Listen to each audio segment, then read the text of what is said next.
नमस्कार, स्वागत है आपका। मैं हूं आपके साथ विवेक चांडिल और आप देख रहे हैं नापाक। नापाक वो मंच जहां पाकिस्तान के हर झूठ, हर चाल, हर फरेब को हम बेनकाब करते हैं, जहां आतंक को पालने पोसने वाले मुल्क की असलियत बताते हैं। आज का बड़ा खुलासा क्या है वो हम आपको बताएंगे। कैसे एक आतंकी कमांडर ने पाकिस्तानी आर्मी की पोल खोली है, पुलवामा और पहलगाम जैसे हमलों की साजिश रची गई। उसके बाद एक आतंकी कमांडर ने बड़ा दावा किया है। उसने दावा किया कि ऑपरेशन सिंदूर में मारे गए आतंकियों के जनाजे में पाकिस्तान आर्मी के अधिकारियों को भेजने का निर्देश खुद मुनीर ने दिया था, जिसके बाद पाकिस्तान एक बार फिर से बेनकाब हो गया है। जो दुनिया को यह कहता है कि वो आतंक के खिलाफ है, लेकिन उसकी हर एक रोटी आतंक के पैसे से ही बनती है। पाकिस्तान की एक करतूत उसके देश तक ही नहीं सिमटी है, बल्कि पाकिस्तान की करतूतें पूरी दुनिया में मशहूर हो रही हैं। अगली खबर होगी, पाकिस्तान ने जापान में ऐसी हरकत की है जिससे नापाक साजिश का पर्दाफाश हुआ है। पाकिस्तान ने जापान में फर्जी फुटबॉल टीम भेजी। डिटेल से खबर आपको बताएंगे। इसके साथ ही पाकिस्तान एक और मुद्दे पर खुशी से नाच रहा है। वो है इस्लामिक नेटो का सपना, जो किसी बीरबल की खिचड़ी से कम नहीं है। लेकिन फिर भी पाकिस्तान के उछलने के लिए खबर बहुत अच्छी है, क्योंकि पाकिस्तान खुद को इस्लामिक मुल्कों का खलीफा बनाना चाहता है। तो चलिए देखते हैं नापाक, जो शो पाकिस्तान की हर नापाक साजिश को बेनकाब करता है।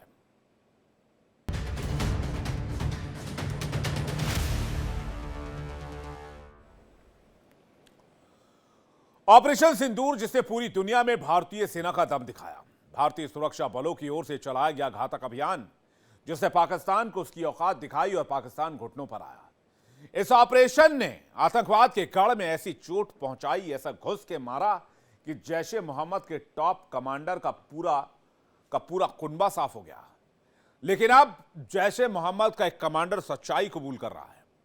कबूलनामे में खुलासा हुआ है कि मुनीर ने ही अपने अधिकारियों को निर्देश दिया था कि आतंकियों के जनाजे में जाए और आतंकियों के पीछे खड़े हो जाए। इसलिए पाकिस्तान और पूरी दुनिया में कहा जाता है, ये जो दहशतगर्दी है, इसके पीछे वर्दी है।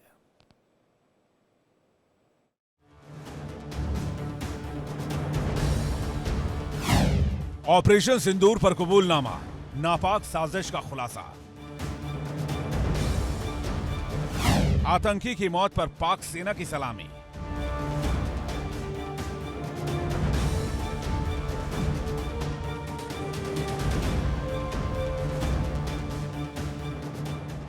भारत ने पहलगाम आतंकी हमले के बाद पाकिस्तान के अंदर उसकी आतंक की फसलों को तबाह किया, और ये बात खुद आतंकी कबूल कर रहे हैं। आतंकी दर्द से करा रहे हैं।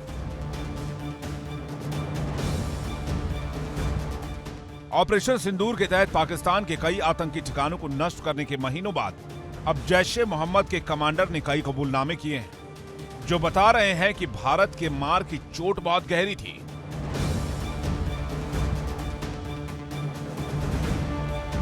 इस कबूलनामे की पुष्टि कुछ समय पहले सामने आई उन तस्वीरों से होती दिख रही है, जिनमें पाकिस्तानी वर्दीधारी आतंकियों के जनाजे में नजर आए थे।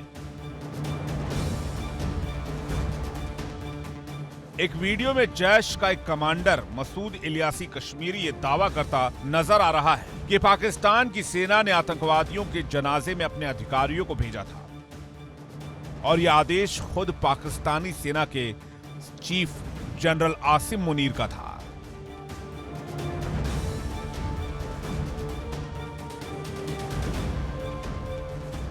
ये वही तस्वीर है जिसमें आतंकियों के जनाजे में पाकिस्तानी आर्मी दिख रही है। यह दावा बताता है कि ऑपरेशन सिंदूर ने पाकिस्तान के आतंकियों और उनके ठिकानों पर जबरदस्त तबाही मचाई थी, जिसकी चीख कई महीनों बाद भी सुनाई देती रही है। इस खुलासे से यह भी साफ है कि पाकिस्तान की सेना सिर्फ आतंकवाद को शय नहीं देती, बल्कि उनकी मौत के बाद भी उनके साथ खड़ी नजर आती है।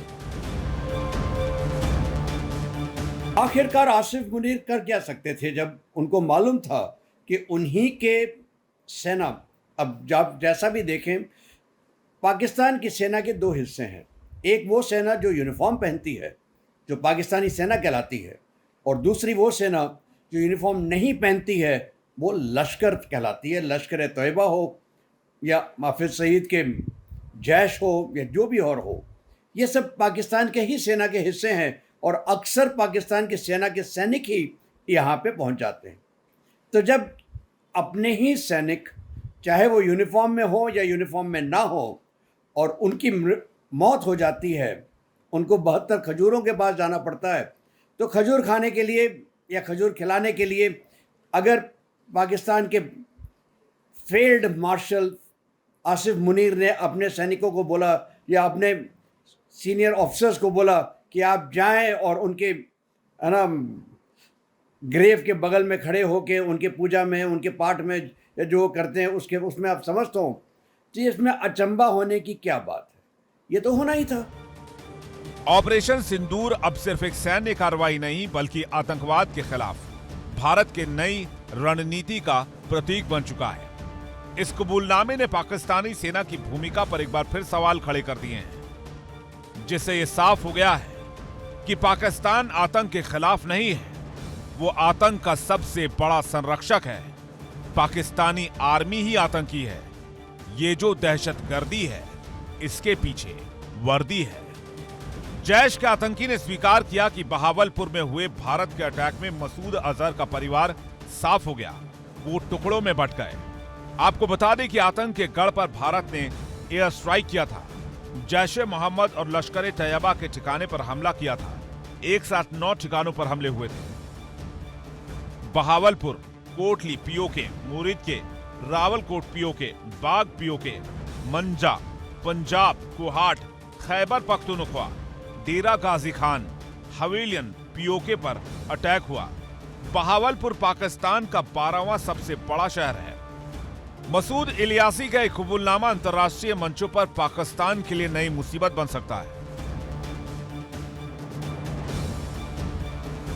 भारत पहले ही कई बार संयुक्त राष्ट्र और FATF जैसी संस्थाओं के सामने ये मुद्दा उठा चुका है कि पाकिस्तान आतंकियों को न सिर्फ पालता है बल्कि उनके लिए सार्वजनिक सम्मानजनक विदाई का भी ख्याल रखता है। आने वाले दिनों में देखना होगा कि इस खुलासे के बाद क्या FATF पाकिस्तान पर कोई एक्शन लेता है, क्या संयुक्त राष्ट्र पाकिस्तान पर सवाल उठाता है, क्या दुनिया गुड टेररिज्म और बैड टेररिज्म के चश्मे उतार पाती है। Bureau report, India daily.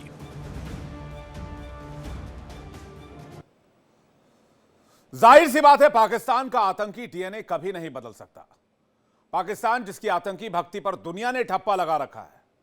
Bharat ने पहले ही दुनिया को कह दिया था कि यह पाकिस्तान ये आतंकी मुल्क है, यह जीवन में कभी नहीं सुधरने वाला है।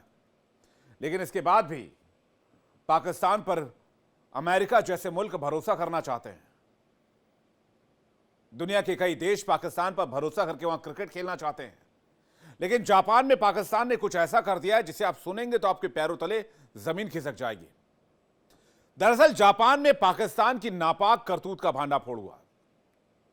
पाकिस्तान ने पैसे कमाने के लिए एक फर्जी फुटबॉल टीम बनाकर 22 लोगों को अवैध तरीके से जापान भेजा। लेकिन पाकिस्तान यह भूल गया कि बेशक वो आतंकी एज में जी रहा हो, लेकिन दुनिया आर्टिफिशियल इंटेलिजेंस एज में आ चुकी है और इसलिए पाकिस्तान की यह पोल खुल गई।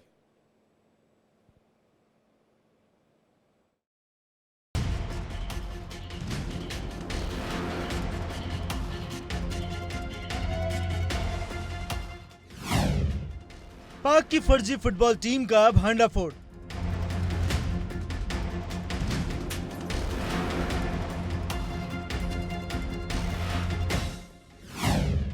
पाक का खेल में खेल, जापान ने कसी नकेल।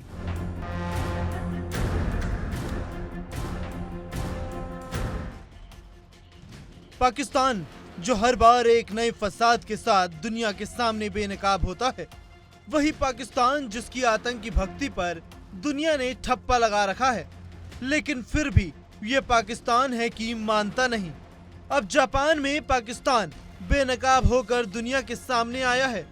जी हां, पाकिस्तान ने इस बार ऐसी चालाकी चलने की कोशिश की जो कोई सोच भी नहीं सकता था।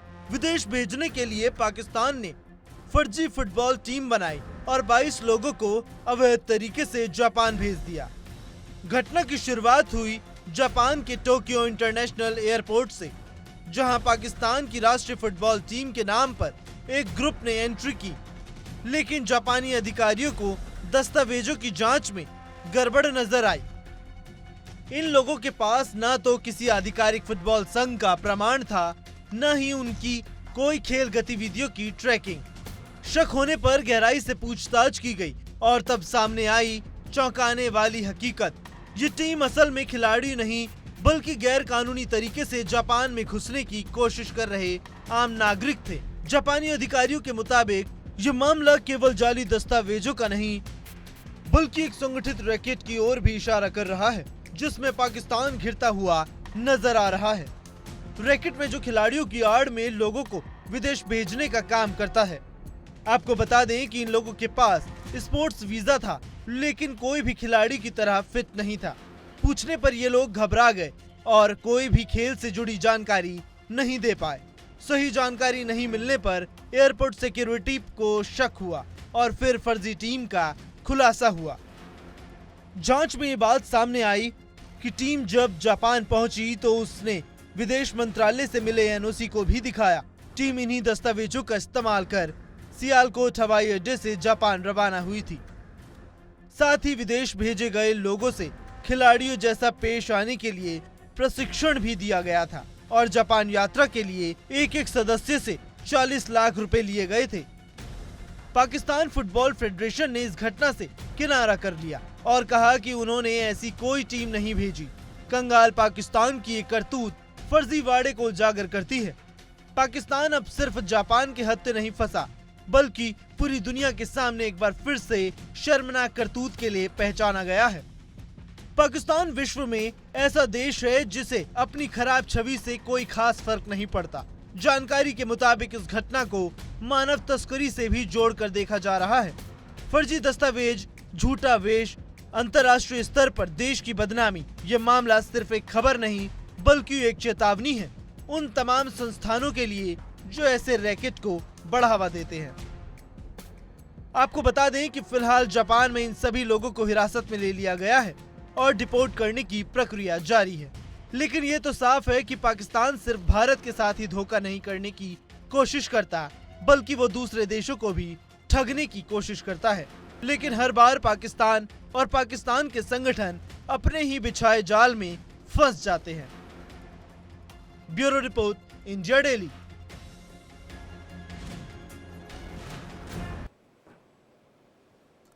Afghanistan, Taliban, TTP, Baloch liberation army जैसे संगठनों से पिटने वाला ईरान, हिंदुस्तान से पिटने वाला देश अब नेटो का सपना देख रहा है। पाकिस्तान इस सपने के साथ खुशी से झूम रहा है कि अब अरब फोर्स बनेगी या अरब नेटो बनेगी और इसके जरिए वो खुद को मजबूत करेगा। इजरायली सेना के कतर पर हमले के बाद मुस्लिम नेटो की चर्चाएं फैल गई, खासकर अरब फोर्स की चर्चाएं फैल गई। लेकिन कहते हैं ना, बेगानी शादी में अब्दुल्ला दीवाना। पाकिस्तान जो आज तक किसी का सगा नहीं हुआ और ऐसा कोई सगा नहीं जिसको पाकिस्तान ने ठगा नहीं, उसे भी इसमें अपने फायदे की बात नजर आ रही है।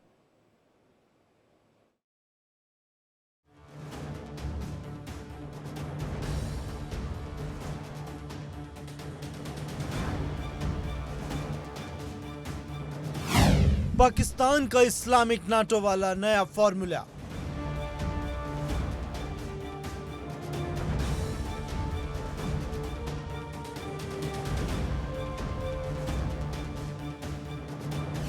साथ खड़े होंगे 50 मुस्लिम देश, क्या सुलझ पाएंगे मतभेद?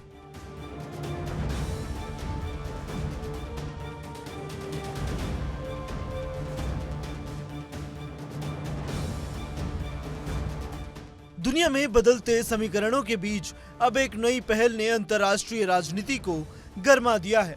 कुछ मुस्लिम देश मिलकर एक इस्लामिक नाटो बनाने की तैयारी कर रहे हैं, जिसने अब दुनिया में हलचल बढ़ा दी है।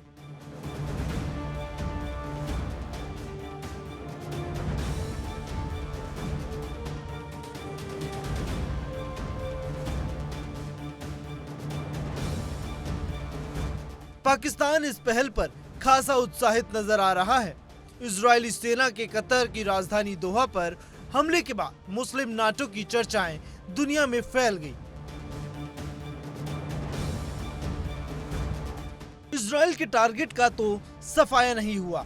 अब तमाम इस्लामिक देश मिलकर एक सैन्य संगठन बनाने की सोच रहे हैं जो नाटो की तरह काम कर सके। आखिर इस्लामिक सैन्य गठबंधन का मकसद क्या है और पाकिस्तान क्यों इसे अपनी कूटनीतिक जीत मान रहा है?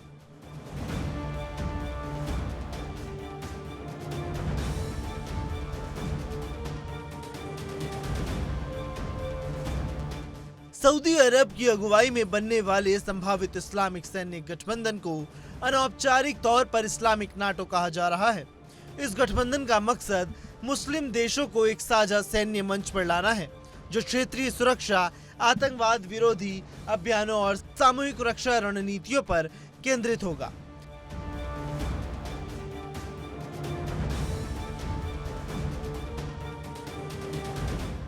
पाकिस्तान ने इस प्रस्ताव का स्वागत किया और खुशी से नाच रहा है। गौरतलब है कि पाकिस्तान के पूर्व सेना अध्यक्ष जनरल रहील शरीफ पहले से ही सऊदी अरब स्थित इस्लामिक मिलिट्री कोएलिशन का कमांडर है।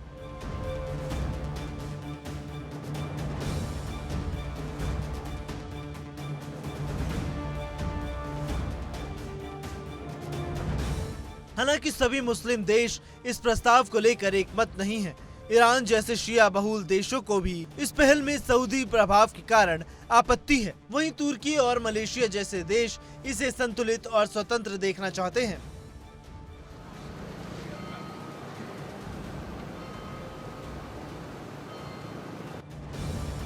अगर ये गठबंधन हो जाता है तो दुनिया की भू राजनीति में बड़ा असर हो सकता है। इससे पश्चिमी देशों की सैन्य निर्भरता भी कम हो सकती है।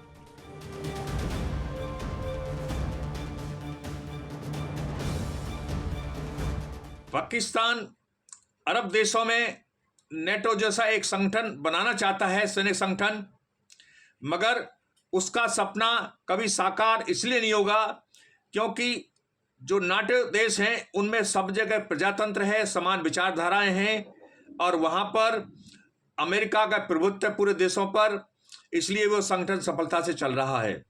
मगर अरब देशों में जगह जगह राजाशाही है और पूरे अरब देशों में कई तरह के आतंकवादी संगठन पनप रहे हैं, जिनमें कि हिजबुल्लाह है, हमास है, महत हूती है। ऐसे संगठन पूरे अरब देश में ऑपरेट कर रहे हैं।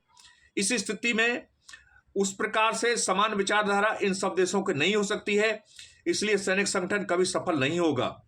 और इस सैनिक संगठन को बनाने के पीछे पाकिस्तान की मंशा ये है कि जिस प्रकार से अमेरिका ने अपनी सैनिक शक्ति के द्वारा पूरे नाटो देशों पर अपना प्रभुत्व जमा रखा है, पाकिस्तान भी अपनी सैनिक शक्ति के द्वारा इन अरब देशों के संगठन पर अपना प्रभुत्व जमाने का चाहता है और इस प्रकार से वह अपनी आर्थिक दशा को सुधारने के लिए इन अरब देशों से आर्थिक सहायता भी लेना चाहता है तरह तरह से।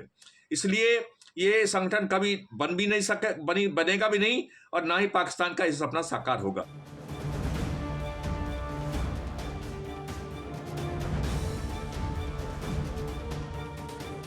आपको बता दें कि फिलहाल इस्लामिक नाटो का विचार शुरुआती चरणों में है, लेकिन पाकिस्तान इस संभावना को लेकर खासा उत्साहित है। देखना होगा कि क्या ये पहल मुस्लिम देशों को एक नई सामरिक शक्ति में बदल पाएगी या फिर यह भी सिर्फ एक और राजनीतिक सपना बनकर रह जाएगा। Bureau report, India daily.